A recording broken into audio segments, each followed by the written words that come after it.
अस्सलाम वालेकुम, मैं हूं इरफान काजी। दोस्तों, आज हम बात करेंगे अमेरिका ने जो ईरान के ऊपर आज से 2 दिन पहले अटैक किया है।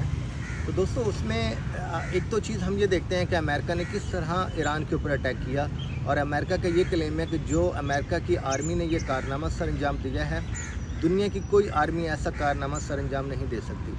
तो ऐसा कौन सा कारनामा है जिसके ऊपर डोनाल्ड ट्रंप अमेरिकन प्रेसिडेंट इतना खुश हो रहे हैं? जब हम देखते हैं कि ईरान के ऊपर जो अटैक हुआ वो B-2 स्टेल्थ बॉम्बर्स के थ्रू किया गया। 3 त्यारे इसमें शामिल थे जिन्होंने 2-2 बम ईरान की 3 न्यूक्लियर साइट्स के ऊपर गिराए। तो उससे डेफिनेटली नुकसान तो ईरान को हुआ है, और ईरान ने रिस्पॉन्ड में ये भी कहा है कि अब अमेरिका तैयारी करे, हमारा रिस्पॉन्स भी उसको शदीद मिलेगा। तो दोस्तों, अब अगर हम देखें कि ईरान का क्या रिस्पॉन्स होगा, तो उसमें वो जो चंद नज़र आते हैं ऑप्शन, उसमें ये है कि जो गल्फ़ और सीरिया, इराक़ और दूसरे मुल्कों के अंदर जो अमेरिका की बेसिस हैं, या तो ईरान उनको स्ट्राइक करेगा। दूसरा ऑप्शन उसके पास है कि जो उसकी हुथीज़ और हमास और जो दूसरी हिज़्बुल्लाह वगैरह जो तंजीमें हैं उनको एक्टिवेट करेगा, वो हमला करेंगी ईरान और अमेरिका की बेसिस के ऊपर।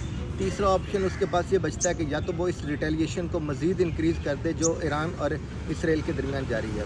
तो देखो इनमें से कौन सा ऑप्शन ईरान इस्तेमाल करता है। या चौथा ये भी हो सकता है कि शायद वो सीज़ फायर और न्यूक्लियर डील के एग्रीमेंट के हवाले से, बातचीत और डील के हवाले से उसको फ़ाइनल करने के लिए मामलात के ऊपर टेबल पे बैठ जाए। तो दोस्तों, इसके अलावा और क्या ऑप्शन हो सकता है? ये भी ऑप्शन हो सकता है कि जैसे कि रूस और चीन जो हैं वो ईरान को सपोर्ट कर रहे हैं, तो उनके थ्रू सीज़ फायर का तरीक़ाकार भी देखा जा सकता है कि नेक्स्ट इस जंग को फर्दर मज़ीद रिटेलिएशन की तरफ लेकर जाना है, या इसको यहीं पे स्टॉप करना है। तो देखो, लेट्स सी दोस्तों इसमें क्या होता है। अब आने वाले वाक़यात बताएंगे कि ये जंग कहाँ तक जाती है।